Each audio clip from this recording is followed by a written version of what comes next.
Hello दोस्तों, नमस्कार। आप सभी का स्वागत है आपके अपने यूट्यूब चैनल रवि सैलानी पर।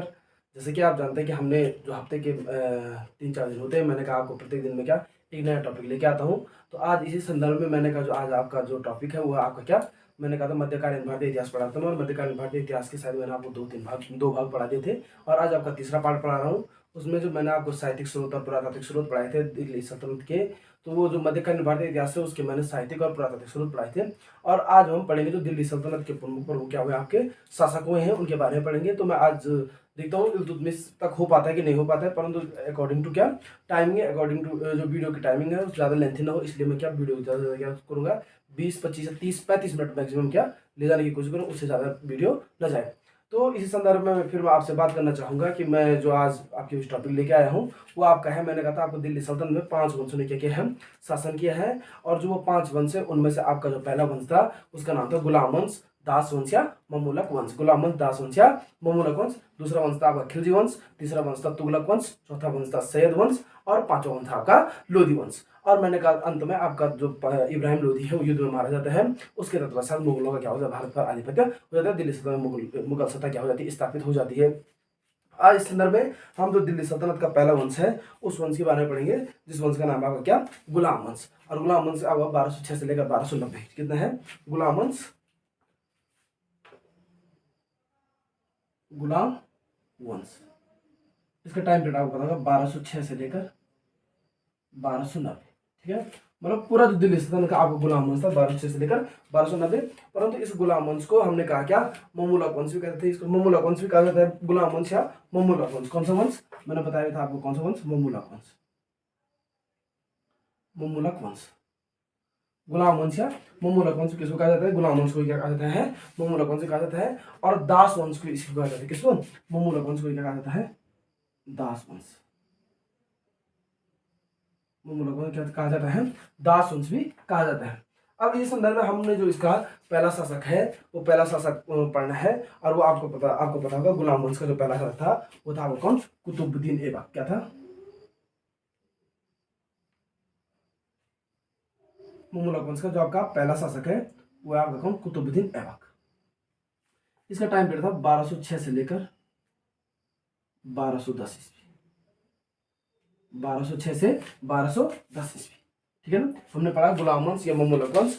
अब गुलाम वंश का जो पहला शासक था आपका वो था कौन, कुतुबुद्दीन ऐबक। इन्होंने शासन किया था 1206 से, इन्होंने शासन किया था 1206 से लेकर 1210 तक इसने इन्होंने क्या किया था, शासन किया था, ठीक है ना। अब आपको बता कुतुबुद्दीन ऐबक में क्या था, मोहम्मद गौरी का क्या था, गुलाम था। किसका गुलाम था, कुतुबुद्दीन ऐबक मैंने कहा आपका क्या था, मोहम्मद गौरी का गुलाम था। और इसने तुमको बता दास वंश या ममूलक वंश की नींव किसने डाली थी, इस कुतुबुद्दीन ऐबक ने डाली थी। दास वंश या ममूलक वंश की नींव किसने डाली थी, इस कुतुबुद्दीन ऐबक ने, ठीक है। अब दास का अभिप्राय है यहाँ पर क्या, दास का अभिप्राय है आपका क्या, जन्मजात, जन्मजात दास, ठीक है। जन्मजात दास मतलब जन्म से क्या हो, दास, जन्मजात दास, क्या जन्मजात दास या जन्मजात दास से है। यहाँ पर दास का अभिप्राय कैसे है, जन्मजात दास से है, ठीक है ना। और ममूलक का अर्थ है स्वतंत्र माता पिता की संतान। क्या ममूलक का अर्थ क्या है यहाँ पर, स्वतंत्र माता पिता की संतान, स्वतंत्र माता पिता की संतान है आगे क्या, ममूलक वंश क्या है यहाँ पर अभिप्राय, स्वतंत्र माता पिता की संतान। दास है जन्मजात दास और ममूलक का अर्थ है स्वतंत्र माता पिता की संतान, ठीक है। अब इसको पता होगा कि आप इस ममूलक को स्वतंत्र माता पिता की संतान इसको किसने ममूलक वंश कहा, तो इतिहास का है आपके इतिहास में हबीबुल्लाह ने क्या, हबीबुल्लाह ने ममूलक वंश को ममूलक वंश के सुल्तानों को क्या कहा था, ममूलक वंश के सुल्तान कहा था, क्या इतिहासकार हबीबुल्लाह, इतिहासकार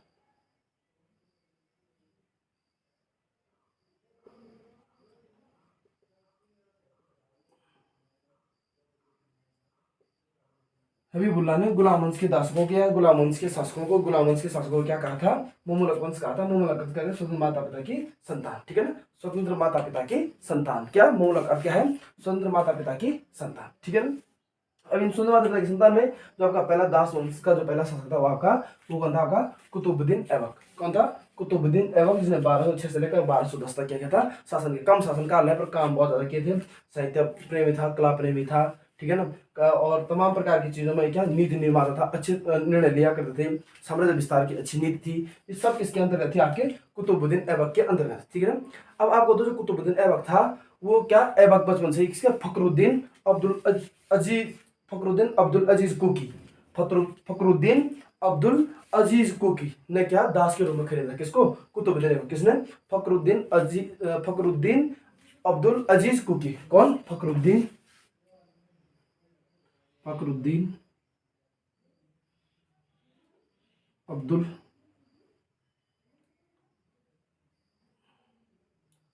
फखरुद्दीन अब्दुल अजीज कुकी ने, जो आपको कहा निसापुर के क्या थे, काजी थे। कौन? फखरुद्दीन अब्दुल अजीज कुकी। फखरुद्दीन अब्दुल अजीज कुकी ने क्या, मैंने कहा काजी थे आपके निसापुर के। कहाँ के काजी थे? निशापुर।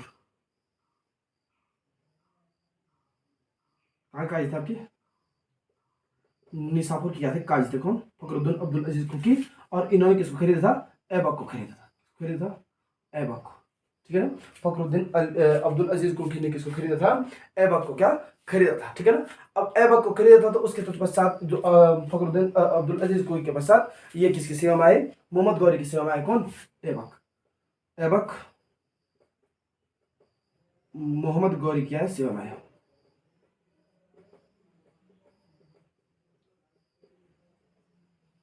ऐबक मोहम्मद गौरी की सेवा में आया, ठीक है ना। फखरुद्दीन अजीज आता है क्वेश्चन कि मोहम्मद गौरी ने जो कुतुबुद्दीन ऐबक को किसने लिया, तो किसने लिया था? फखरुद्दीन अब्दुल अजीज कुकी। या सर्वप्रथम कुतुबुद्दीन ऐबक किसके दास थे? किसका था? फखरुद्दीन अब्दुल अजीज कुकी। और उसके तत्पश्चात मैंने कहा किसकी सेवा में आए थे? मोहम्मद गौरी की क्या थे? सेवा में। मोहम्मद गौरी, ठीक है ना। अब मोहम्मद गौरी की सेवा में आए तो इन्होंने, जब मोहम्मद गौरी की सेवा में आई तो मोहम्मद गौरी ने इनकी योग्यता के कारण इनको क्या, कौन सा, अमीर आखुर, किसके, जो कुतुबुद्दीन ऐबक है, इन्होंने अपनी योग्यता के बल पर क्या सुल्तान बने हैं और इन्होंने क्या अमीर आखुर क्या बना दिया था? अमीर ए आखुर। जानते होंगे आप अमीर ए आखुर किसे कहते हैं? अश्वशाला का प्रधान पद होता है अमीर ए आखुर, ठीक है ना। योग्यता के बल पर, किसके बल पर?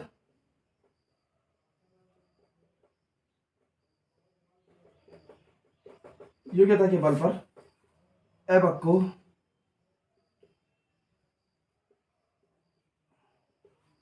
अमीर ए आखुर, अमीर ए आखुर क्या बनाया गया था? प्रधान बना दिया। अमीर ए आखुर आता है ऐबक के योग्यता के, योग्यता बहुत बड़ी चीज होती है, कहने की योग्यता के बल पर इसको क्या अमीर ए आखुर का प्रधान पद क्या प्राप्त हो। किसको? अमीर ए आखुर का प्रधान पद प्राप्त, ठीक है ना। किसको? कुतुबुद्दीन ऐबक को अमीर ए आखुर का प्रधान पद की योग्यता के कारण क्या हुआ था? प्राप्त होता है। किसको? कुतुबुद्दीन ऐबक। मोहम्मद गौरी ने इनको क्या, इनकी योग्यता के बल पर क्या हुआ? अमीर ए आखुर का। और अमीर ए आखुर कहलाता है क्या? अश्वशाला का प्रधान। क्या कहलाता है? अश्वशाला का प्रधान। अमीर आखुर होता है क्या आपका? अश्वशाला का प्रधान। मतलब जो अश्वशाला का प्रधान वो पद कहलाता है आपका क्या, दिल्ली सल्तनत में क्या, दिल्ली सल्तनत में अमीर आखुर। और इसे कहा जाता है अश्वशाला का प्रधान, ठीक है ना। जब अश्वशाला का प्रधान, तो पता है आपको मोहम्मद गौरी ने तराइन का पहला और दूसरा युद्ध लड़ा था, तो इसने तराइन के द्वितीय युद्ध मोहम्मद गौरी के साथ तराइन के द्वितीय युद्ध में साथ दिया था, गौरी का साथ दिया,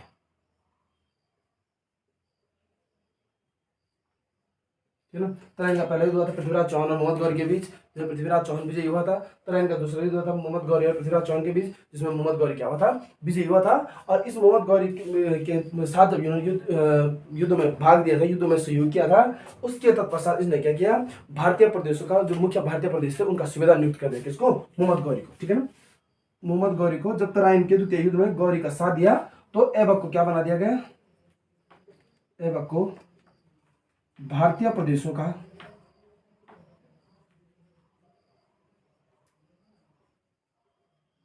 सूबेदार बनाया गया। भारतीय प्रदेशों क्या बनाया गया? सूबेदार।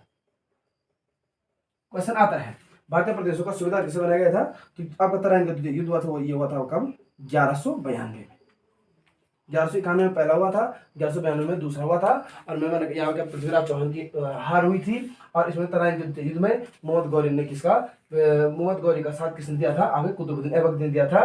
जब ऐबक का साथ इन्होंने दिया था तराइन के द्वितीय युद्ध में, तो ऐबक ने इसे भारतीय प्रदेशों को क्या बना दिया? सूबेदार क्या कर दिया? नियुक्त कर दिया, ठीक है। अब आपको बता दो जैसे ही जो भारतीय प्रदेशों का सुविधा नियुक्त हुआ तुम्हारा कौन, आपका कुतुबुद्दीन ऐबक।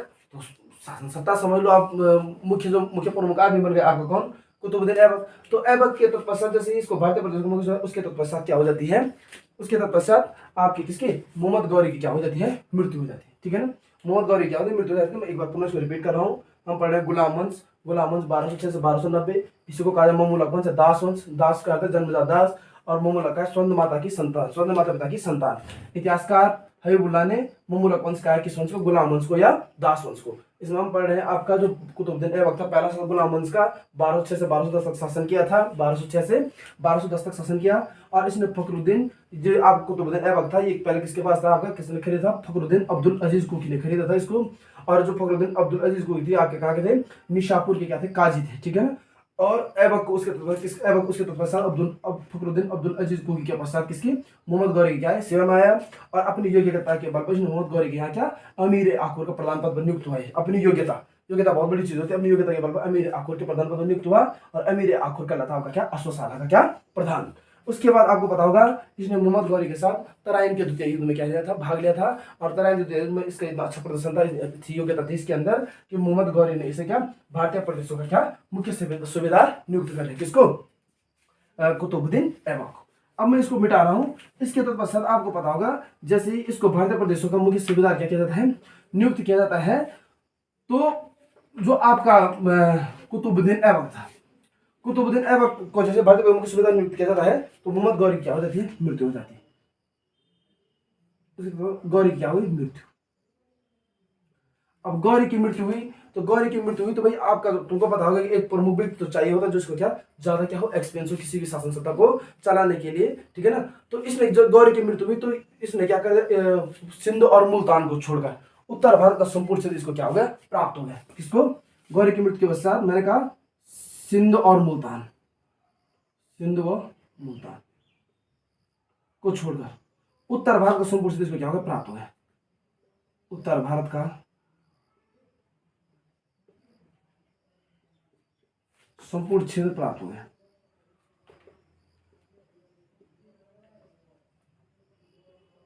उत्तर भारत का क्या संपूर्ण क्षेत्र प्राप्त हो गया। किसको, कुतुबुद्दीन ऐबक को। गौरी की मृत्यु के सिंध और मुल्तान पर इसका उत्तराधिकार नहीं था, सिंध और मुल्तान पर अपना अधिकार प्राप्त नहीं कर पाया। परंतु मैंने कहा क्या, इसने क्या उत्तर भारत का संपूर्ण क्षेत्र इसको क्या हो गया था, प्राप्त हो गया था। अब इसके इतना ये समझ जब बुद्धिमत्ता थी इसके अंदर, इन्हें क्या किया, अपनी पुत्री की शादी कर दी। किससे, या ऐबक ने क्या कर दिया, जो आपका भरोसेमंद था मोहम्मद गौरी का, ताजुद्दीन एल्दौज, क्या ताजुद्दीन एल्दौज की पुत्री से क्या इसने क्या कर दिया, विवाह कर दिया।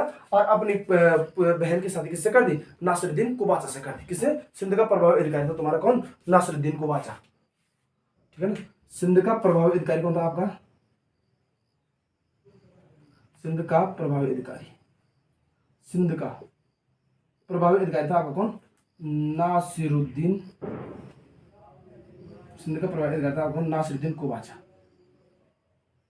ठीक, अब इनसे दुश्मनी नहीं था, सिंध और मुल्तान वालों से दुश्मनी नहीं था कौन, ऐबक। इसलिए ने क्या कर दिया, नासिरुद्दीन कुबाचा से क्या कर दी, अपनी बहन की वाली शादी करवा दी। और आपका क्या, जो गौरी की मृत्यु के बाद मैंने कहा सिंध और मुल्तान को छोड़कर ये उत्तर भारत पर क्षेत्र पर अधिकार कर दिया था। और इसने क्या, ऐबक ने ताजुद्दीन एल्दौज की पुत्री से क्या कर दी थी, शादी कर दी। ठीक है ना, ताजुद्दीन एल्दौज, ऐबक ने शादी किससे की थी, ऐबक की शादी हुई थी ताजुद्दीन एल्दौज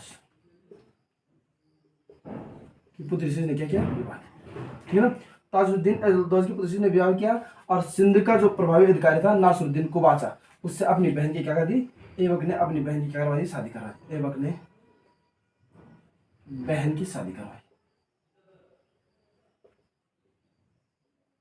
ऐबक ने क्या करवाई, अपनी बहन की करवा दी, शादी करवा दी। ठीक है ना, गौरी की मृत्यु के पश्चात मैंने कहा सिंध और मुल्तान को छोड़कर उत्तर भारत का संपूर्ण क्षेत्र इसको प्राप्त हो गया था। इसके यहाँ पर सिंध का प्रभावी अधिकारी था आपका नासिरुद्दीन कुबाचा। नासिरुद्दीन कुबाचा से ऐबक ने अपनी बहन की शादी कर दी। और ताजुद्दीन एल्दौज की पुत्री से क्या स्वयं इसने क्या कर दी, शादी कर दी। किसने, आपके कुतुबुद्दीन ऐबक ने। ठीक है ना, अब आपको पता होगा इसने अपने किसने, नासिरुद्दीन कुबाचा, नासिरुद्दीन कुबाचा की पुत्री की शादी होती किससे, इल्तुतमिश से। नासिरुद्दीन कुबाचा की पुत्री की शादी होती है इल्तुतमिश से। किससे होती है? इल्तुतमिश से। नासिरुद्दीन कुबाचा की पुत्री की शादी किससे होती है? इल्तुतमिश से होती है। और आपको जो ये जो इल्तुतमिश आगे था तुर्की दास अधिकारी, क्या था? इल्तुतमिश तुर्की दास अधिकारी।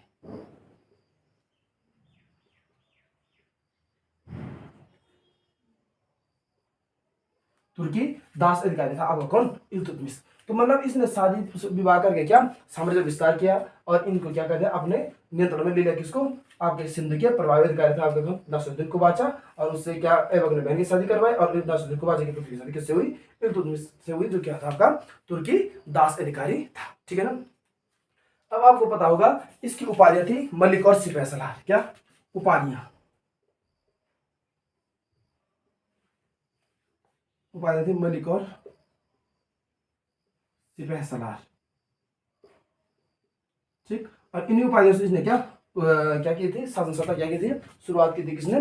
कुतुबुद्दीन ऐबक ने मलिक और सिपहसलार की क्या उपाधियों से क्या की थी? शासन सत्ता स्थापित की थी। और राजधानी भी लाहौर में थी और शासक का संचालन भी वहीं से किया था। ठीक है। राजधानी कहाँ थी? लाहौर में। राजधानी थी लाहौर में और शासन सत्ता का संचालन भी इसी शासन सत्ता का संचालन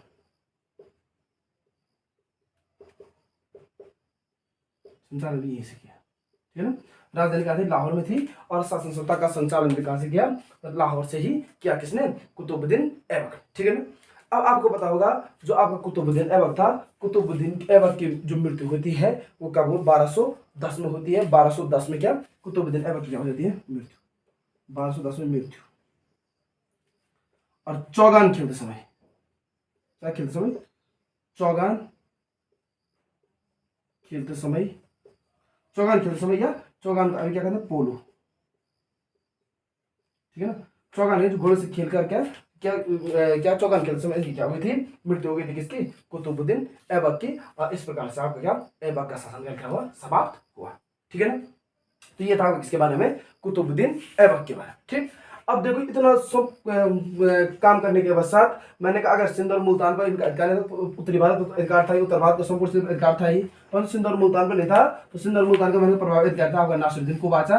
नासिरुद्दीन कुबाचा से खुद इसने शादी कर ली। तो जब नासिरुद्दीन कुबाचा की बहन से इसने खुद शादी कर ली तो उसके बाद ऐबक को दुश्मन कहाँ से हो गए? उसके बाद दुश्मनी समाप्त हो गई। संबंध क्या अच्छे रिश्ते इसके साथ कायम हो गए। और इसने इल्तुतमिश की जो ऐबक की पुत्री थी, नासिरुद्दीन कुबाचा की पुत्री थी, इसकी शादी किससे हुई? इल्तुतमिश से हुई, जो तुर्की क्या था आपका दास अधिकारी था। अब इस इल्तुतमिश का आपको क्या है? एक बहुत बड़ा क्या है? रोल है आगे। ठीक है ना। जैसे 1210 में उपाधियां ली इसने क्या? मलिक और सिपहसलार की। और 1210 में जैसे मैंने कहा इनकी क्या हो जाती है? मृत्यु हो जाती है। इसके तत्पश्चात मैंने कहा तुर्की अमीरों के बीच आपसी क्या हो जाते हैं? मतभेद टाइप का भी हो जाता है। ठीक है ना। और आपसी मतभेद होने के कारण क्या? आपसी मतभेद मतलब ये था कि किसको लेकर? राजा को लेकर था, क्योंकि राजा की क्या हो गई थी? मृत्यु हो गई थी। तो इसके पश्चात आपका शासक बनता होगा कौन? आराम शाह। परंतु आराम शाह उतना योग्य और कुशल प्रशासक नहीं था, योग्य और कुशल शासक नहीं था।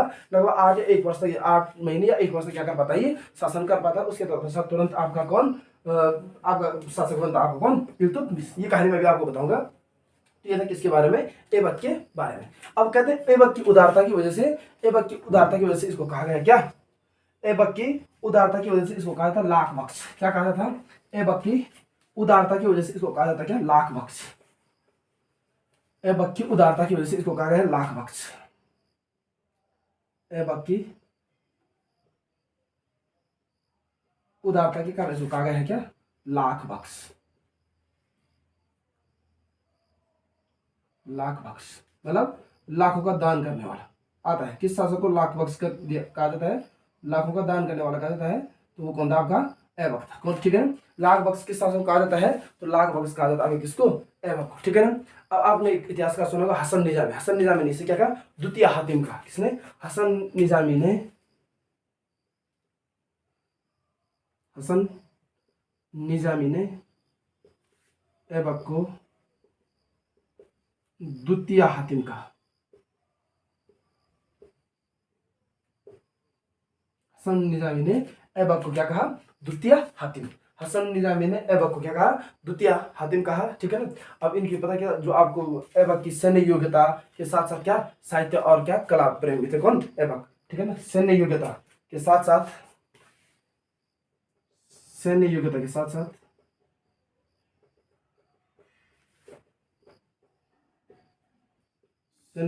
साथ साहित्य व कला प्रेम।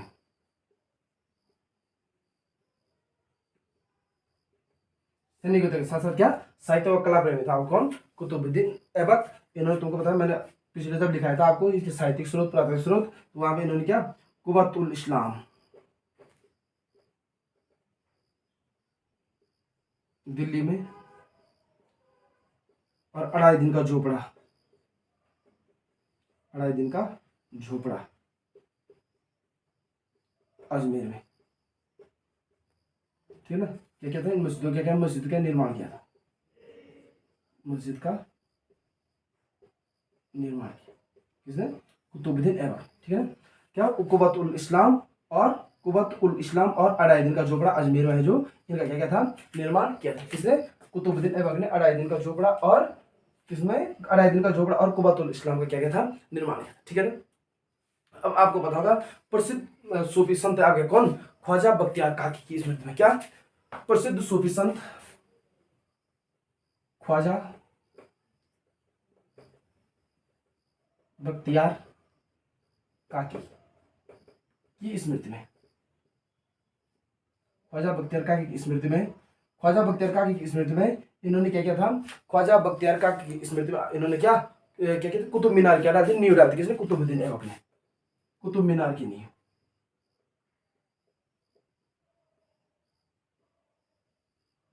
कुतुब मीनार की नींव डाली। और कुतुब मीनार, ख्वाजा बख्तियार काकी की स्मृति में इन्होंने कुतुब मीनार की नींव डाली। तो कुतुब मीनार की नींव तो डाली, परंतु इसको पूरा किया किसने, पूरा करवाने का काम किया इसने, किसने, इल्तुतमिश ने। इल्तुतमिश ने क्या किया, पूरा किया।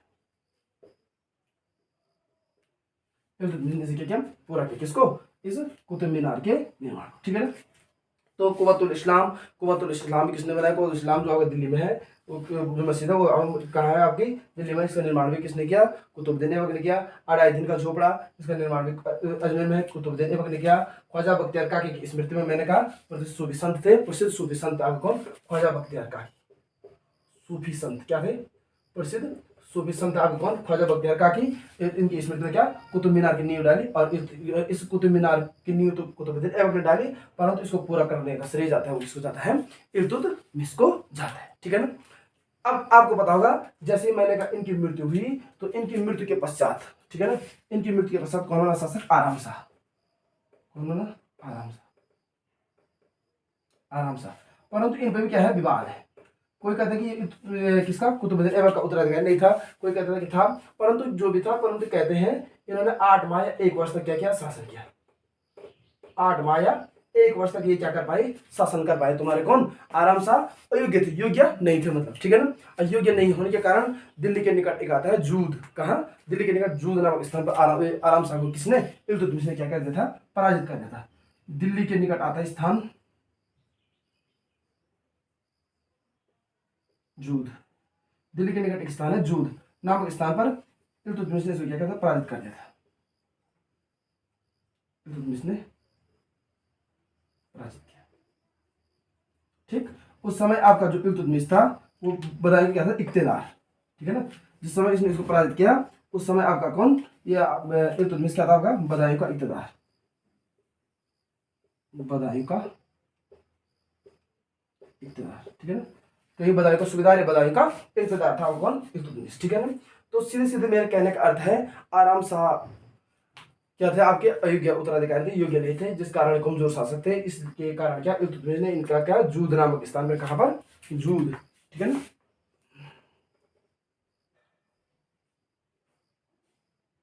जूद नामक स्थान में क्या, पराजित हो गए। तुम्हारे कौन, आपके आराम शाह और इल्तुतमिश ने क्या, दिल्ली की गद्दी पर अपना शासन जमा दिया था, और दिल्ली की सत्ता पर ये बैठ गए थे। कौन, आपके इल्तुतमिश। और इन्होंने 1211 से लेकर 1236 तक लगभग इल्तुतमिश ने क्या किया, शासन किया, इल्तुतमिश, ठीक है ना। कब तक, 1211 से लेकर 1236 ईस्वी तक, ठीक है ना। दिल्ली की सत्ता पर क्या, अपना शासन सत्ता स्थापित किया। अब इसके बाद हम पढ़ेंगे किसको, इल्तुतमिश को। तो ये आपके किसके बारे में था, गुलाम वंश के बारे में। थोड़ा गुलाम वंश के बारे में देखा हमने।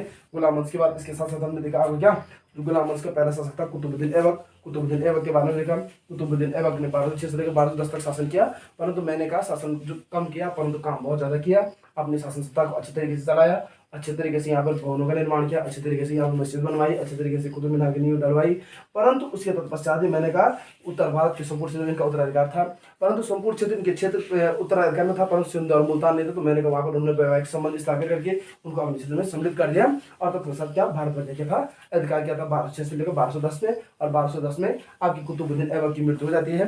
उसके बाद 1200 मैंने कहा 1210 के बाद आपका जो दूसरा शासक बनता है कौन, आरामशाह। आरामशाह शासन सत्ता स्थापित नहीं कर पाते हैं क्योंकि कमजोर, और क्या कमजोर शासक थे आपके कौन, आरामशाह।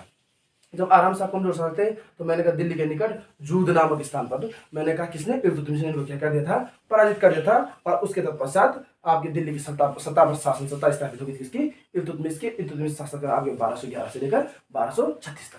तो आज के लिए दोस्तों इतना ही, ठीक है ना। अब मिलते हैं नेक्स्ट वीडियो में आपके साथ कल, ठीक है। फिर थैंक यू, लाइक शेयर और सब्सक्राइब जरूर कीजिएगा। Thank you.